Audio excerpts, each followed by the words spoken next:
Hello there, welcome to Cartooning with Paul. Today I'm going to show you the basics of how to draw Batman like Bruce Timm. So let's get started. Welcome back, cartooners. Somebody reached out to me with a personal message the other day.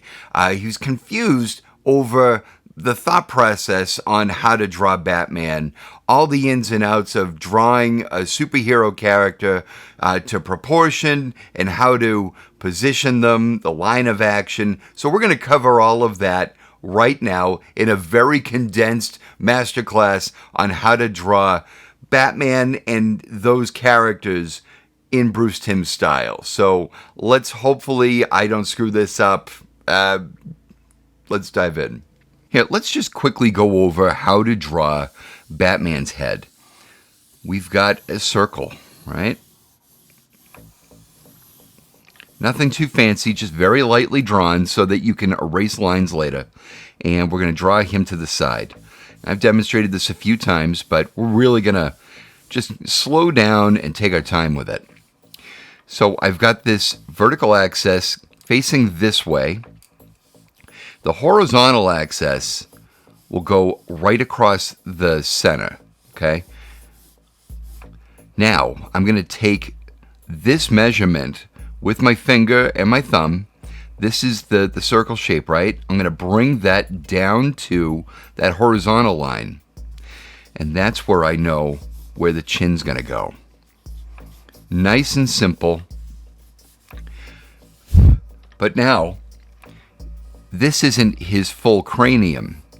We've got to add onto the back just like so. Now, you might ask why I don't just draw an oval.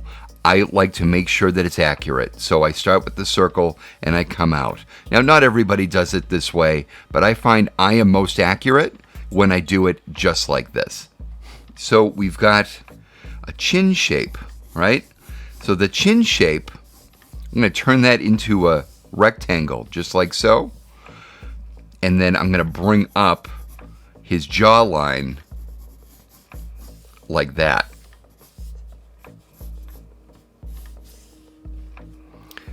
So now we're going to come back up here. This is his eye level, right? So I'm going to throw in some guidelines for his eyes. His nose comes down right about here. And we want to use this line here to show us exactly how that nose goes here.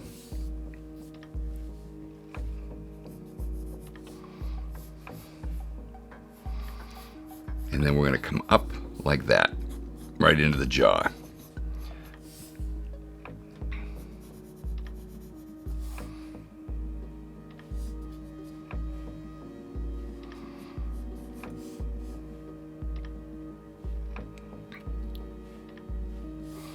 His eyes, or the lenses to the eyes, are going to come in like this.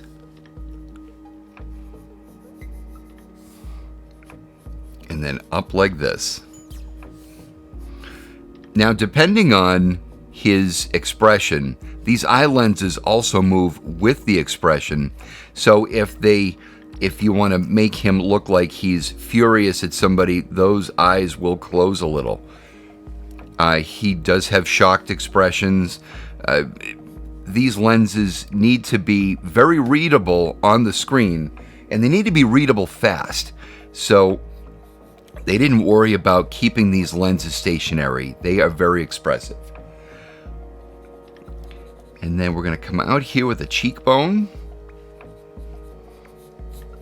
and then bring it down into that jaw shape. You'll notice that there's a curve here. Depending on the angle of Batman's head, this will be straight down. It'll be curved in like it is on this angle here, like this. Or if he's to the side, he has a very pronounced chin. From the side, the chin will jut out like this. And then he has an underjet of his upper lip there. And that especially in the earlier days, that pronounced lip there like that. So for this, we're going to give him his mouth, which is nothing more than a little slit, a line like that. And then we have some definition in his face, like so. You just darken this in. And now that we've gotten this far, the ears to his cowl come up like so. And they're going to line up with the back of his head. I drew him a little big for this, sorry. That initial circle, I should have paid more attention to keeping it lower. But we're going to go into depth into Batman here. So his ears will be like this. This one will come up here, right by the 3 here. And then I'm going to give a highlight right here. He's colored in all black, except for the highlights that are like a cobalt blue. It gives the impression that his bat suit, or at least the cape and cowl, are really a nice deep blue. But it's played at night, so we play with the darkness of his costume. And the same thing down here. We're going to give a highlight. And that highlight is going to play like this.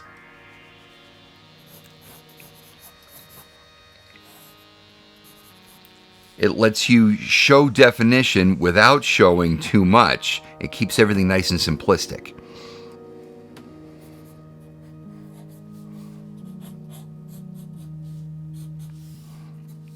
So while I was getting ready for this video, I thought, let's pull apart all of my collection of model sheets in my binders, and we'll use those as a teaching aid. But then I think I'm going to want to draw on top of them. So I went on the internet and I searched for Batman model sheets, and it's amazing what you can find today. There's actually a bunch that I have found that I didn't have. So I printed those out. I'm going to add those into my binder. But for simplicity's sake of this episode, I'm going to show you exactly what they used as teaching aids for when they were in production on the series. So here we have a copy of just a basic body turnaround here. They didn't go all the way. They just used these 3 poses to articulate exactly what Batman needs to look like when they were in production, right? So we've got the shoulders are back here like this. The rib cage will be angled like so. His hips and his line of action here, just like that. The line of action acts as his spinal column. So you got the head shape here. You've got the shoulders, the rib cage, the hips, and then you've got this line of action. And we think of it as, like I said, like his spinal column, but it works in conjunction to make sure that we keep the pose looking good, and we know how to shift weight, right? He's got a lot of his weight shifted on this foot, and this one is just down here for balance. So we want to make sure that line of action goes right here like that. His pretty standard pose here. We got the head. We've got the shoulders, the hips, right? We got the rib cage, right? The rib cage is shaped like this, right? And then we've got, let's see, the shoulders are like this, so the hips are angled like that. And then you've got the line of action. Down his spinal column, down toward, actually, the line of action, I'm a jerk. The line of action here is actually down on this foot here. That one isn't giving the weight. The weight is on this foot, so it's right here. Now, while we're at it, let's go over some principles here on how to draw the Bruce Timm style here. Bruce Timm was a studier of animation, right? He studied Disney animation for quite a while, although he never worked in it. He worked on Tiny Toon Adventures for Warner Brothers before he worked on Batman, right? But the principles that Disney would use, he incorporated into this series. We've got straight edges against curves, all right? So these straight lines on the inside of his arm and the outside is curved. It's a good contrast in shapes. Our eyes like contrast, right? That's why Batman works so well at night, and they play off the light in the spotlights. In the night sky is painted red because we like contrast. So we've got the straight edge with the curves, and it works beautifully. Look, we got a straight edge here, we have a curve here, straight edge here, straight edge, straight line, and we get the curve here. It was really used effectively in the Justice League, even more. But if we look at him from the back, we've got the curved lines of his back, and then we would have a straight line to the front. We've got straight, curve, straight, curve. All right, now that I've beaten that into you, look, straight line, curve. And it's really, I mean, he exaggerated it so beautifully in these character designs. And it worked beautifully, and chances are you probably never even noticed it. Every now and then I get a question. Paul, how do I develop my own style? You know, people want their drawings to go out there into the world and be instantly recognizable as their drawing without looking at the signature. You know, you want to be your own Bruce Timm or, you know, J. Scott Campbell. There's no real answer for that except to just draw like crazy. It's a very personal journey, really. Like my style, I'm told, is a mix-up of Disney and Warner Brothers, and it's what I drew growing up. It's how I learned how to cartoon. So yeah, I guess it's only natural that things would kind of seep into how I draw. But honestly, it's if you're really serious about being a successful artist, you need to practice that craft all of the time.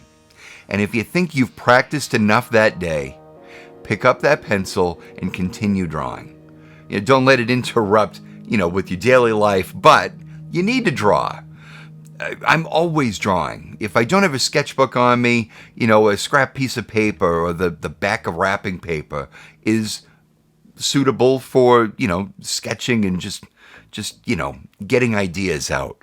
You don't always need your drawing table around you, although it helps. But let me talk to you about influence, right? We're talking about developing your own style or being influenced by others. So Bruce Timm was very heavily influenced for this series by Alex Toth, who drew Space Ghost back in the 1960s. It was a series that was produced by Hanna-Barbera back at the day. And if you take a look here, you will notice that there are a lot of similarities between the character types. The drawings, although are very, very stylized on top of the influence, you can absolutely tell that these two are very similarly drawn because of the influence that Alex Toth had on Bruce. Batman was influenced not only by this character, but also by Fleischer's Superman series that was produced back in the 40s. Was it the 30s or 40s? It had to have been the 40s. Superman was only created in 38. So if you really, really study this hard, and look at this. This is beautiful. Perfect example of straight to curve, right? The straight line, the curve line, straight, curve, straight, straight, curve. Here is where the line of action would be. Here. It's here. Just like so. And it is so much fun to just take all of this in. So we've got the rib cage in here, right? So the rib cage fits right in here like so. It's on an angle. He's in a superhero stance here. The shoulders are pulled way back. And then you've got your pectorals, which is nothing more than a curved line that goes across and goes up here over the arm here. Right in here, at first they threw in the bottom of the rib cage here, and just a little hint of the abdominal muscles, right? So here, let's toss this aside here. All right, so now let's take a look at the arms. This is, like I said, this came right off of the internet this morning, guys. You can find these and collect these yourselves. We've got the straight line here. We've got the curves, right? And remember, the elbow goes in here. We've got radius and ulna, right? Get that right up here. And then let's go into hand theory here. His hands are very blocky, right? They've got all these straight angles. The knuckles are a curved line right here like this. Now that curve will always go over your index finger. But if you take a look at this fist, now this here, why not? I got a paper right here. So you've got his hand here in a fist. Those fingers are going to come down here like this, and it's all block, right? And then the fingers curve in like so. And then you've got your thumb. Because of the angle, the thumb is going to be over here on the side here. And like I said, you've got the knuckles that are simplified into a curve shape, and that curve will always go by the index finger, which also has to protrude out a little more than the others, right? But now we've got the palm of the hand here and just a little line there, and now we can separate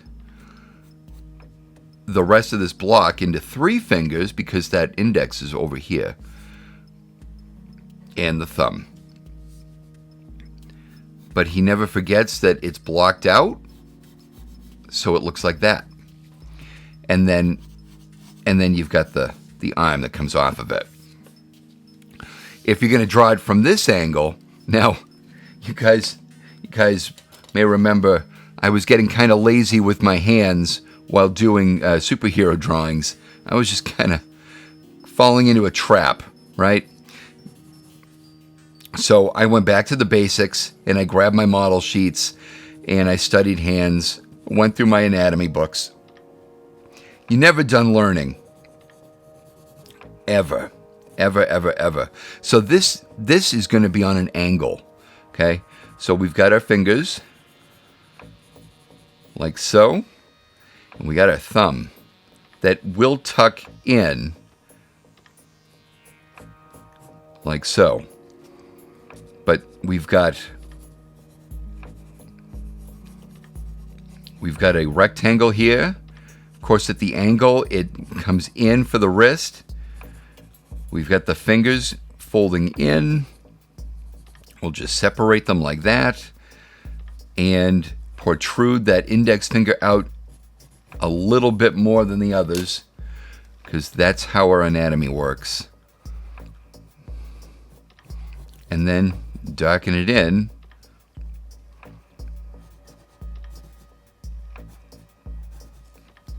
And then the knuckle line like so.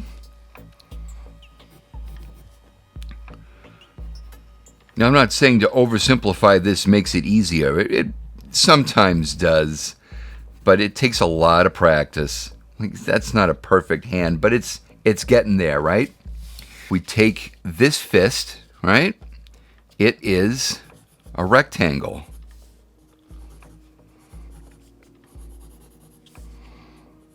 The thumb goes in on that rectangle.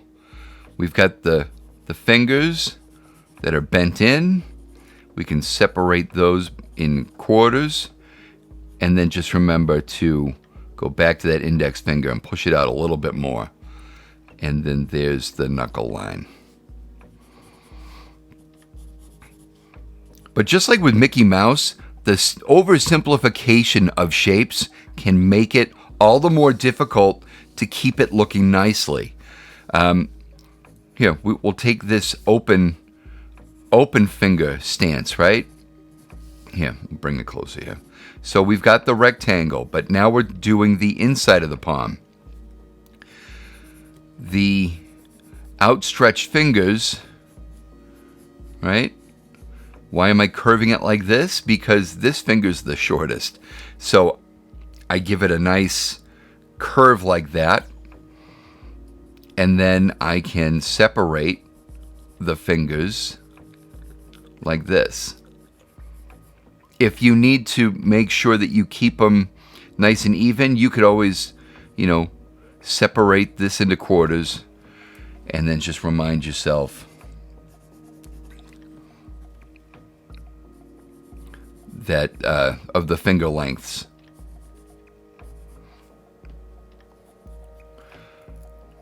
And then this finger, he has it bent a little bit more here. And now you got to remember that, in the palm of your hand, you've got this line here for the thumb. There's a lot of muscle in here. And there's also muscle in here. But oftentimes with Bruce Timm's style, he only throws in that part for the thumb. The thumb will come off the hand like that. And then when you go back into it with, your black line, your outline, your finished line,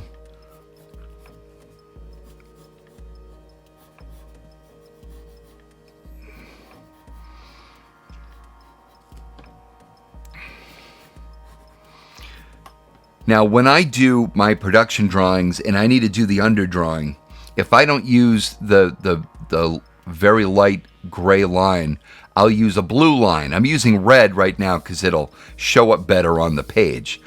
But I hope it's working out well. If you guys can't see this very well, please let me know and I'll never use red again. Also, check this out. We've got his arm up above his head, right? This line right here is the beginning to his pecs, where his pecs go over his arm, right? We've got a straight line, we have the curved line, and that curved line, when you get to the elbow, you'll notice that there's a little sharp little point there. Same thing over here. His tricep goes into a point right here where his elbow is. And then we've got muscle there. His biceps, they're not really overly pronounced unless he is flexing or if he's lifting something, throwing a real strong punch. And then we've got his forearm here like so. See, we got his forearm that works like this nice curved S-curve line here. And this one, while it's arched, it's still kind of straight. And then we've got that little pointed elbow, and it curves really nicely into that tricep and into the shoulder and the bicep there like that. Outstretched, we'll go back to that outstretched hand. Notice we've got very, very straight lines here. Okay, it's all part of the action. It's all part of the style, and it works beautifully on this series. Same thing like here, he's diving into water maybe, right? So we've got straight line here, and while it's curved, it's still relatively straight until you get up here. And all that does is it takes all of those muscles and it just stretches them out. He still has that big mass of muscle, but we get rid of all of the bumps and all of the articulation there, and we just give it a nice good arch in like that. But I absolutely love how every curve goes into the next shape. You see, it's kind of like the genie in Aladdin. You've got these beautiful curves, and they just seamlessly go right into the next part of the body. Now let's take a look at somebody other than Batman. When you're dealing with the other characters, Jim Gordon also has that strong jaw, and it curls in. Now, as you can see here, he has a very pronounced chin as well, and it does this beautiful like oval shape here, and it's just, I love watching him done by some of the outsourced companies that they used. There was one in particular. I want to say it was the studio that did On Leather Wings, the Man-Bat episode, and that particular animation studio that they outsourced to, they handled form so beautifully. Oh, I loved it. So now you notice that he doesn't have whites to his eyes.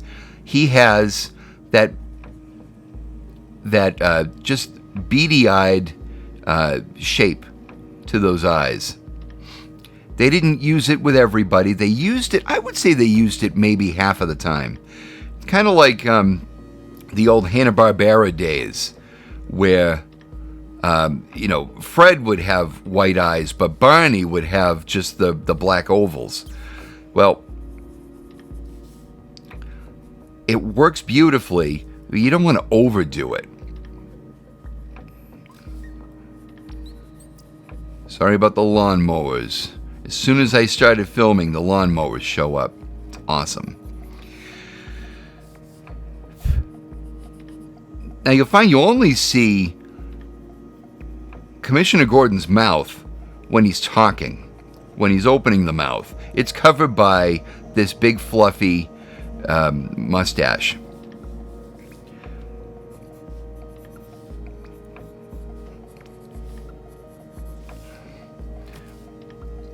And then, of course, you got to remember that the ears are as tall. They go from the eye down to the bottom of the nose.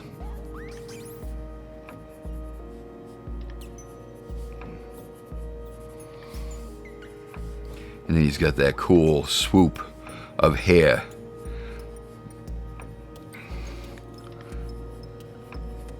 That only some characters were blessed with in this series. He and Two-Face have this awesome, like, bit of hair that curls out. When the government shut down my barber shop, I found that I also possess that hair quality. Oh, I hope they don't shut anything down again. Ugh. Okay, and then on top, the last thing I add are the glasses. It's not, I don't understand why some people begin with the glasses. It doesn't make sense to me. Back when I was a kid, I was trying to figure out how cartoonists approach their characters, and I watched a making of or behind the scenes thing on Garfield. And Jim Davis, I always loved his work, but he showed his process for drawing Garfield, and he starts with the eyes and he works his way out. So naturally, that's what I would do. And I could not figure out why I couldn't draw certain characters. And, others were coming out horribly inaccurate. So when I was retrained to start with the shape of the head first, dissect it down into parts, now everything is exactly where it needs to be, unless I'm having a bad day or if I get distracted. But for the most part, everything lines up perfectly well. My Commissioner Gordon needs to trim his mustache a little bit, but that's why God invented the eraser. So now, we've got the new look of Batman. Now, basically, you take everything that we just went over and you just remove all of the soft curves. Honestly, that's really what it is. Look, we still have the straight to curve line, right? But instead of curling around the shoulder, now we go pointed, right? The gauntlets are even more pointed. They look more dangerous. The curved lines in the legs are now more angled, and the straight are even straighter than they were before. We had straight, angle, straight, you know. And it changed how the animation went as well. I mean, there were a lot of quicker, jerkier movements. They posed a lot more than they did. But you'll see that all of the traditional elements are still in the character. Look, you got the circle, you've got all of the same shapes. You just remove the curls and you put in harder edges. But the rib cage, the hips, everything is exactly where it was before. Straight edge, curl, right? Straight, curve, straight, curve. Everything is exactly the same, except we just angle and give it a more dangerous, sharper look. So now, for a question within a question, he noted that I like to talk about the proportions and the height of a character in relation to the head size. Like, Tweety Bird is 2 heads tall, so the measurement of his head, if you bring that same measurement down, that'll be the size of his body. Mickey Mouse is about 2.5 heads tall. When drawing Bruce Timm's Batman, he's 7 heads tall. Now, in the comic books, Batman is a heroic 8 heads tall. But in the animated world, he's 7 heads tall. And what I mean by that is the measurement from the top of his head down to his chin. Okay? Now, I will oftentimes in my videos use my finger and my thumb as a guide and go 2 heads tall, right? And then I'll come down again, I'll say 3 heads tall, right? And then we come down and we have 4, 5, 6, and here's 7. So I guess we've got a 7 1/4. So now I'm using my finger and my thumb, and of course, they'll fluctuate a little bit, but it gets the job done so that I can very quickly figure out where that floor is. You can use a ruler. I find that it kind of takes me out of the mood. But you're very, welcome to do whatever you want, right? I'm not your boss. So yeah, you'll see that you can bring the ruler down and figure all this stuff out too. I like the simplicity of the finger and the thumb. It gets the job done. It gets a job done nice and fast for me. So there we go. I got 1, 2, 3, 4, 5, 6, 7, and I guess 7 1/4 heads tall. There we go. It's nice and easy, and I can tell that as long as I continue checking that every now and then, I should keep everything in proportion. You'll see that about 3 1/2 heads is where his hips are. Okay? About 3 1/2. So 3 1/2 and 3 1/2, that's 7, right? And that will be your linchpin to keeping everything very similarly proportioned. Now, his hands always come down at about the 4 head range, right? They are down below the waist, down below the hips. From the hip down to the floor, you'll find that will be about, honestly, we're already there, right? The exact halfway mark from his hip down to his heel is where those elbows, those knees go. Okay? And as long as you keep an eye on those proportions, you're in good stead for